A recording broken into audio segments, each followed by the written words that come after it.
Greetings. This is the Commander's Beacon, and I'm Eric.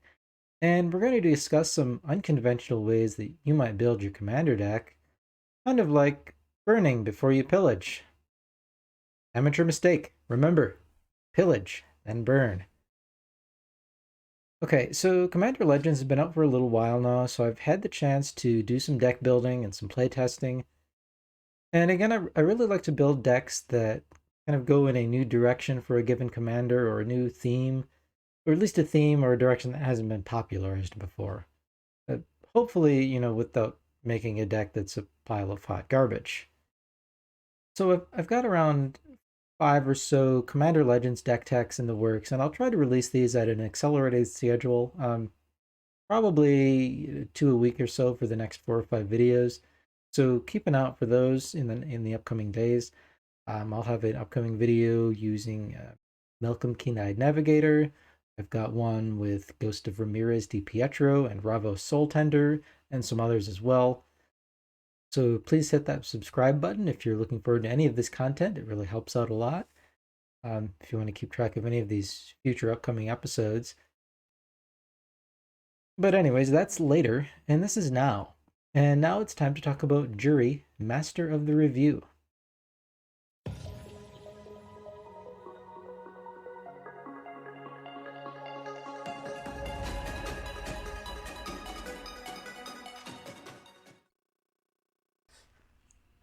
Alright, so Juri, Master of the Revue, is a 1/1 human shaman that costs red-black.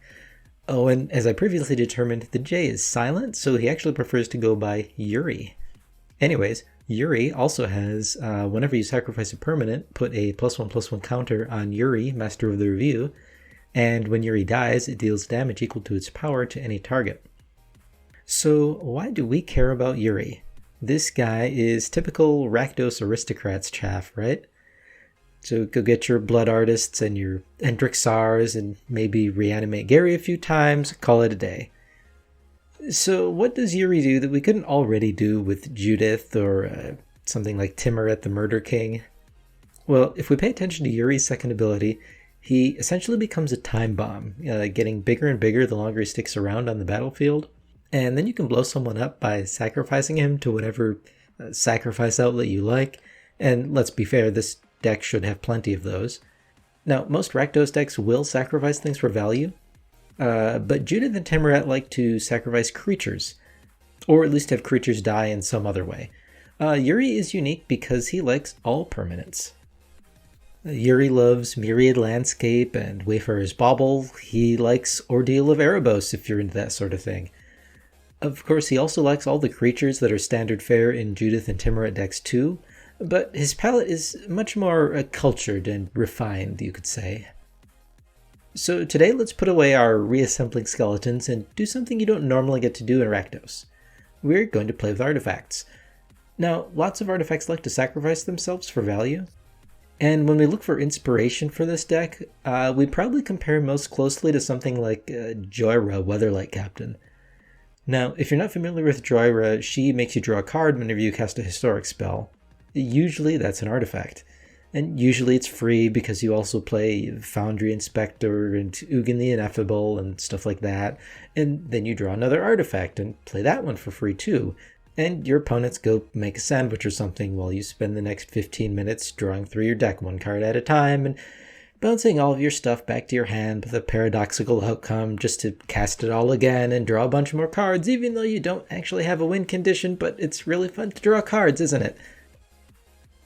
Oh, here comes Corvold again. I like sacrificing all types of permanents too, he says. I can give you card advantage and damage too. I can give you green, he says. Shut it, Corvold, no one likes you. But that dastardly dragon does have a point. Why should you play Juri when we could just play Corvold instead? Or, for that matter, can we really expect Rakdos artifacts to perform better than Joyra's Izzet artifacts? And to be honest, no, I don't think we can. And that's why I've decided on building a budget deck for Juri here. Because I think once you increase your budget and try to go for a higher power level, you'll find that there's a lot better options than Juri. But in a more casual or a lower power level play group, I think this build can be a lot of fun and it's fairly unique. But how can we make the Juri Artifacts deck a real thing? Let's get into the details.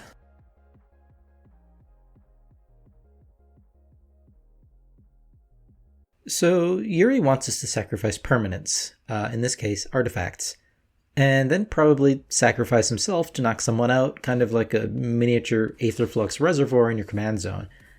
So we're going to want lots of cheap artifacts that we can sacrifice for value and hopefully for card advantage. So we want as many of these sort of cantrip artifacts as we can reasonably jam into our deck. Soul Guide Lantern and Scrabbling Claws will help us deal with our opponent's graveyards, and either one can be sacrificed to draw a card instead if no one is abusing their graveyard at the moment. The Spell Bombs are great here too. Panic Spell Bomb can help Juri get around a blocker to get in for some combat damage once he's big. The Nihil Spell Bomb is even more graveyard hate, and again both of these can draw us cards too. Pirate Spell Bomb is a bit of removal, or again we can cash it in for a card instead if we want to. And as long as we're talking about 1 CMC artifacts, let's go over some of the mana ramp. Renegade Map, Wanderer's Twig, Traveler's Amulet, these all cost 1 mana and they can be sacrificed to put a basic land into our hand from our library. Well, okay, this isn't actually mana ramp, but it is a cheap artifact sacrifice trigger that at least helps ensure we make our land drops. And because we're focusing on 1 CMC artifact, I really need to mention Salvaging Station. This thing is amazing here. Salvaging Station is an artifact that costs 6 mana, and we can tap it to return an artifact with CMC 1 or less from our graveyard to the battlefield. And whenever a creature is put into our graveyard from play, we get to untap the Salvaging Station. And we'll have plenty of ways to both make and sacrifice artifact creature tokens in this deck, so Salvaging Station can just go nuts. And because Juri cares about the number of things that we sacrifice, we don't want to play expensive artifacts. But at the same time, we can't just play 1-drops. There's plenty of artifacts a little higher up the curve that we can take advantage of too. I mean, I've been looking for a deck that can play Ichor Wellspring and Mycosith Wellspring, and they fit perfectly here. Both of these artifacts cost 2 mana.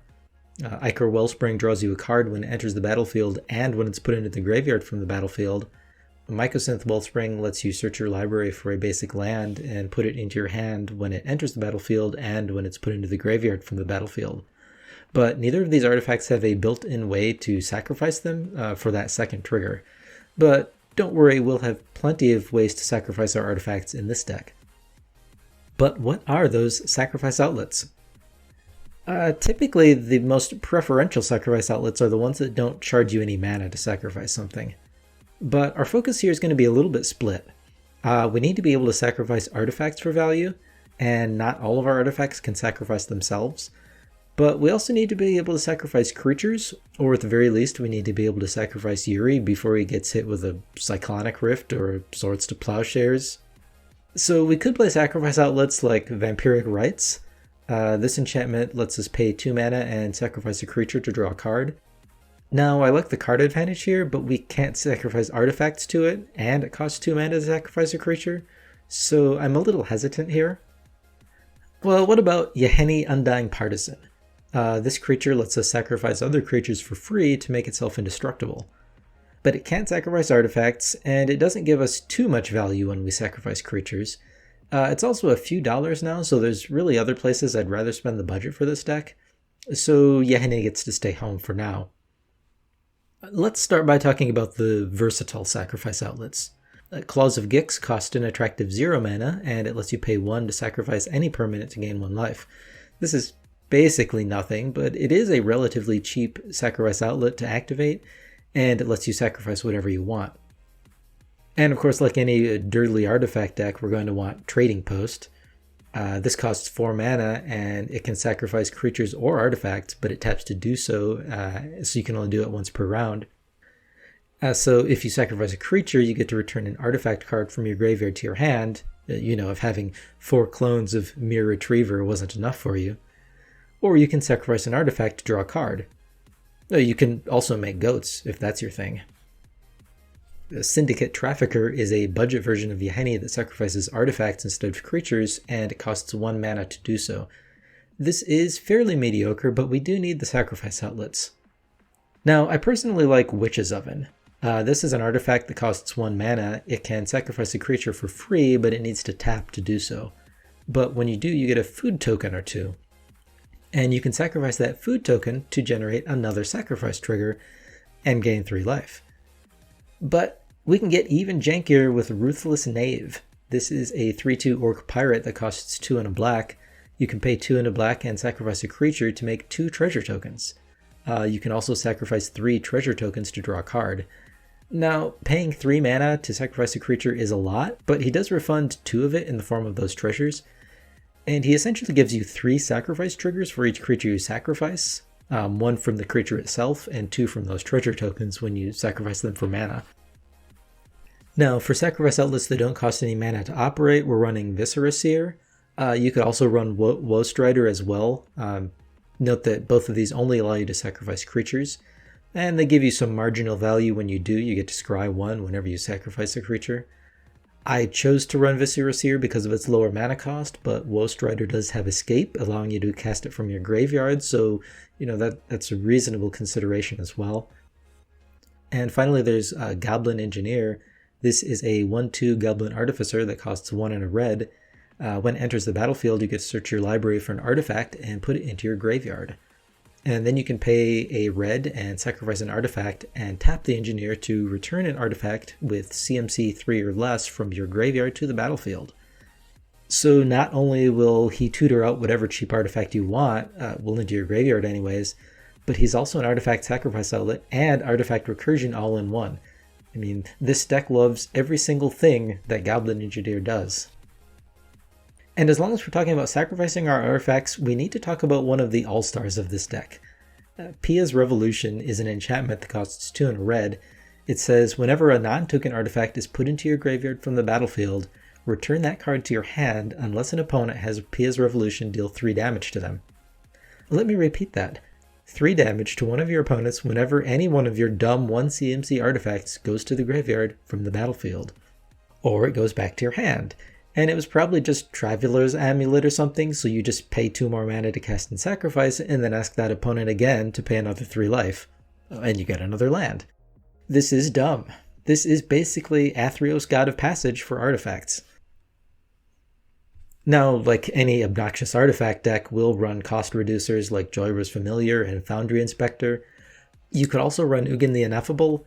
I've left him out of this deck just because of his higher CMC and the slightly higher monetary cost to purchase this card, just to keep the deck at a lower budget. And of course, Mirror Retriever, Scrap Trawler, Junk Diver, these are all artifact staples, and we're running them here. Whenever any of these creatures die, they let you return another artifact card from your graveyard to your hand. And any 2 of these, plus some cost reducer like the Foundry Inspector, or a mana source like Ashnod's Altar, can generate infinite sacrifice triggers, and possibly infinite mana depending on which combination of cards you happen to have. That said, Ashnod's Altar is $5 to $10 right now, which puts it a bit out of the range of a budget build, but if you've got one, it fits perfectly in this deck. And finally, Scrap Mastery is basically our cheap version of Rise of the Dark Realms, or perhaps a closer fit would be Open the Vaults. Scrap Mastery makes us sacrifice all of our artifacts, and we simultaneously put all artifacts from our graveyard onto the battlefield. So this is potentially a bunch of sacrifice triggers all at once. I mean, just like Goblin Engineer, this deck loves everything that Scrap Mastery does.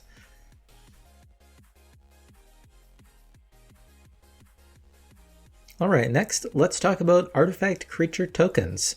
While it might be cool to fill our deck with a bunch of 1-drop Cantropy non-creature artifacts, that really just means that our opponents will repeatedly punch us in the face with their Avengers of Zendikar and their Gisellas, and Juri can't protect us from all of that nonsense on his own. We're going to need some fodder. Preferably fodder that is an artifact and can be sacrificed. Loyal Apprentice makes a 1/1 Thopter for us each turn as long as we control our commander. And we want to control our commander pretty much all the time, well, except when he's exploding and killing someone. The Servo Schematic makes us a 1/1 Servo artifact creature token when it enters the battlefield, and another one when it goes to the graveyard from the battlefield, all for only 2 mana. But we will need a sacrifice outlet to put it into the graveyard. It can't do it on its own. Mirror Battlesphere is a classic. This is a 7 mana mirror that gives us 4 1/1 mirror creature tokens when it enters the battlefield. Now, Necrotic Hex doesn't make artifact tokens, but it works pretty well in this deck, so I wanted to talk about it here. This is a sorcery that costs 6 and a black. It says each player sacrifices 6 creatures. You create 6 tapped 2/2 zombie tokens. So this will wipe out our opponent's battlefields most likely. It gives us sacrifice fodder for future use, and it gives us 6 immediate sacrifice triggers. Now, it'll probably also kill Juri too, unless we've got a pretty big board presence already. But this is basically a board wipe that kind of does everything that our deck wants to do, so I think it's worthwhile here. But we really need to be thinking about Sly Requisitioner. This is a 2/2 human artificer that costs 4 and a black, but it has improvise. That means you can tap any number of artifacts to reduce its casting cost by 1 for each artifact you've tapped. And it has whenever a non-token artifact is put into your graveyard from the battlefield, you make a 1/1 servo token. Now, this card is only seeing play in 419 decks at this time on EDHREC. I assume that's maybe because black isn't really a popular color for artifacts. Because Sai Master Thopterist would love this card. That said, even things like Silas Wren and Brea should want this, but it's not really seeing play in too many of those decks. Now, Sly Requisitioner is a good, clean, fair Magic card, and that's probably why no one plays it. But we're playing a budget Rakdos Artifacts deck, so we'll take it. But the best token maker by far in this deck has to be Animation Module. Even standard, regular Rakdos Aristocrat, non-artifact Juri decks would like this card. This is a 1-drop artifact that says whenever 1 or more +1/+1 counters are put on a permanent you control, you can pay 1, and if you do, you create a 1/1 colorless servo artifact creature token. You can also pay 3 to proliferate a single target, but that's not really important. So here's the deal. You have some creature sacrifice outlet on the battlefield, ideally a free one like Viscera Seer, but something like Claws of Gix will do just fine. You sacrifice anything at all to give Juri a +1/+1 counter, then you'll get an Animation Module trigger, letting you pay 1 to make a servo. Sacrifice that servo to your Viscera Seer or whatever, and you'll get another +1/+1 counter on Juri and another Animation Module trigger. Continue until you've spent a bunch of mana and made Juri really big. Oh, of course, this combo goes infinite with Ashnod's Altar, just like everything else does, which is why that card costs $10 and isn't in this deck.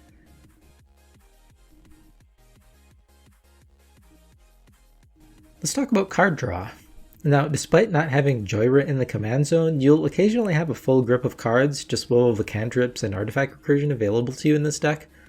So I've included Thought Vessel and Reliquary Tower to get around the hand size limit. You could also include Spellbook if you want, but that's a bit too much do-nothing for me. But outside of these cantrips, we'll still need a few other ways to draw cards. Disciple of Bolas doesn't care about artifacts, but this should really be a staple in pretty much any Juri deck. This is a 2/1 wizard that costs 3 and a black. When it enters the battlefield, you sacrifice another creature and draw cards and gain life equal to that creature's power.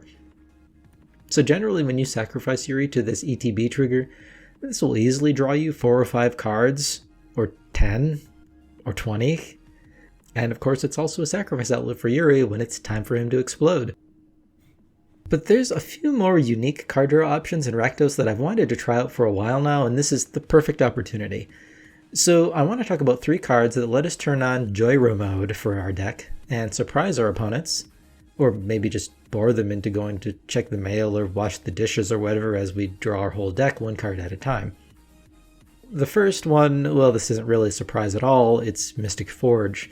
This is an artifact that costs 4, it lets you look at the top card of your library at any time, and you can cast the top card of your library if it's an artifact or a colorless non-land card. You can also pay 1 life and tap it to exile the top card of your library if you don't like what you see. We have 40 artifacts in our deck, so this is an obvious include here. Experimental Frenzy, however, is a little less obvious. This is an enchantment that costs 3 and a red. It also lets you look at the top card of your library at any time. You can play any card from the top of your library, this includes lands, but you can't play cards from your hand, at all. None. You can also pay 3 and a red to destroy Experimental Frenzy. So just like the Mystic Forge, this basically lets us play off the top of our library in succession, until we hit like our second land or something. And I've also really wanted to play around with Null Profusion. This is an enchantment that costs 4 and 2 black. It says whenever you play a card, draw a card. This counts playing lands, by the way, so that's cool. But it also reduces your maximum hand size to 2 cards. So all 3 of these, the Mystic Forge, Experimental Frenzy, Null Profusion, these can all chain you into playing the top card of your deck, and then the next card, and the next card, and so on, as long as you have enough mana and don't hit an unplayable card. Mystic Forge, for example, won't let you play lands, and none of these will let you play more than 1 land per turn. So this lets you play a little bit like Juri, but hopefully not so much that your friends decide to knife you in the parking lot after the game.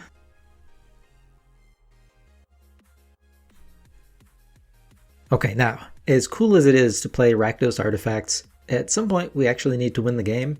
Fortunately, as we've mentioned, Juri is a giant explosive, but we can only point him at 1 opponent at a time, so he'll need some help.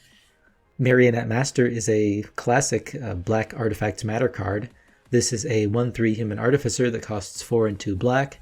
It has Fabricate 3, so when it enters the battlefield it gets either 3 +1/+1 counters, or it generates 3 1/1 Artifact Servo creature tokens, your choice. And it has whenever an artifact you control is put into the graveyard from the battlefield, target opponent loses life equal to Marionette Master's power. Now, you'll often want to put the +1/+1 counters on it for long-term value, because then every artifact of yours that dies will cause an opponent to take 4 damage. But sometimes you really just need the extra board presence, and you'll just choose to generate the servo tokens. We'll also use Disciple of the Vault, Reckless Fireweaver, and Mayhem Devil for incremental damage. Disciple of the Vault causes an opponent to lose 1 life whenever an artifact is put into a graveyard. Unfortunately, he only hits a single target player. But fortunately, he includes all artifacts that go to the graveyard. Now usually that's going to be your artifacts, but if your opponent is doing anything with artifacts too, Disciple of the Vault will trigger on that.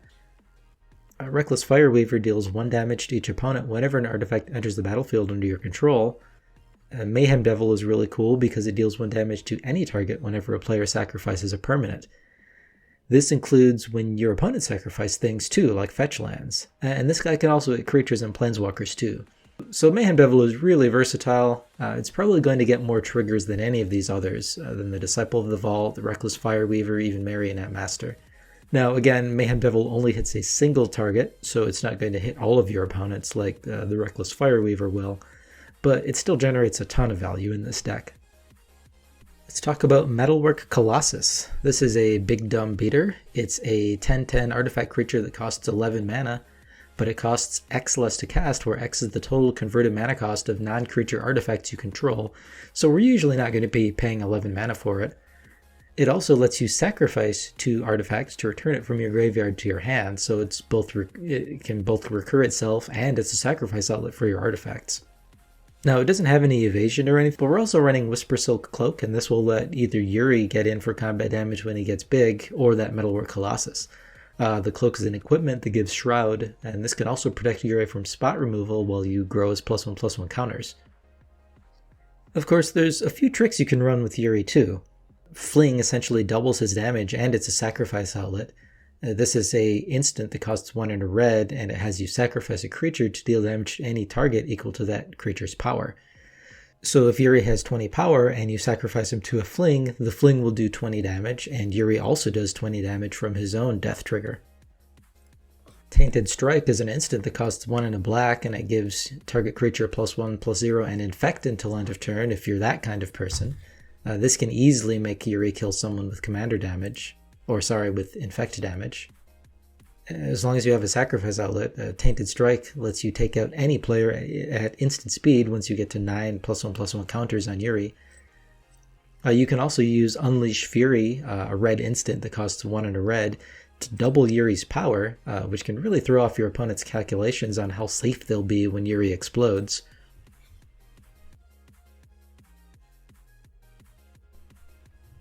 And finally, let's talk about the mana base. We're running both High Market and Phyrexia's Core here as additional sacrifice outlets. Both of these tap for colorless. You can also tap the High Market and sacrifice a creature to gain 1 life. And Phyrexia's Core does the same for artifacts. Now, Zendikar Rising introduced MDFCs, or Modal Dual-Faced Cards, I believe is what that acronym stands for. And we'll run a few of the relevant ones here.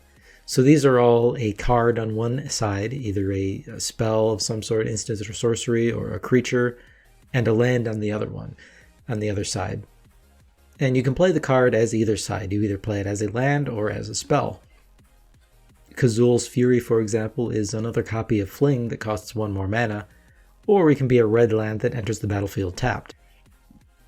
Song-Mad Treachery is a threaten effect that lets you gain control of an opponent's creature until end of turn.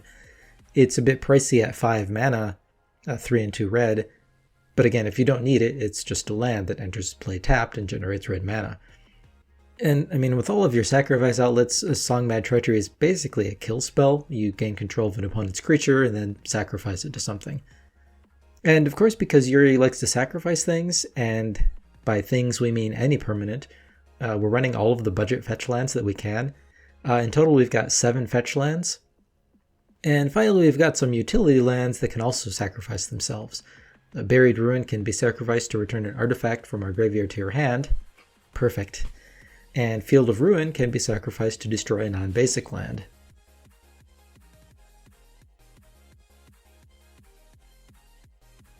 And that is our Juri Artifacts Matter deck. Let's go over some of the deck stats. This deck is currently coming in around $60 to $70 on TCG Player or Card Kingdom, just depending on what set and the condition of the cards that you're purchasing for it. The deck has an average CMC of 2.84. There are 25 creatures and 40 artifacts.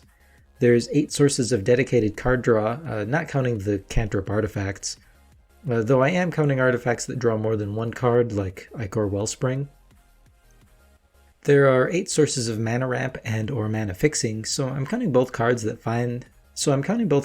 will find lands out of your library and put them into your hand, like Traveler's Amulet, as well as true ramp cards like Burnished Heart. So this seems like a fairly small number, given that these aren't all real ramp cards and some of them are just, making sure you hit your land drops. But a lot of the stuff in this deck is fairly low mana cost, so I don't find that we're really hurting too much for ramp here. There are 6 pieces of single target removal and 3 board wipes. There are a bunch of cards that ping players for damage, and there are 5 cards that can remove enchantments, which isn't bad for a Rakdos deck. Now, I haven't gone over all of the cards in this deck in this video. Some of the more basic inclusions, or the less interesting inclusions haven't been discussed here, but please check out the description where I have a link to the full deck list. And that is my build for an artifact-centric Juri Master of the Revue deck. If you ever wanted to play a more aggressive and fair Joyra Weatherlight Captain deck, you might consider giving this one a try.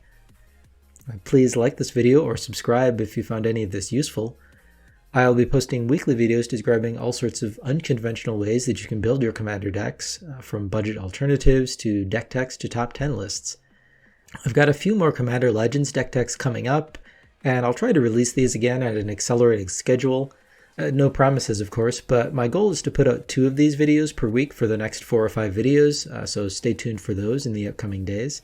Our next release will be a partner deck featuring Alena Kessig Trapper and Halana Kessig Ranger. But that is all for today. Thank you for watching.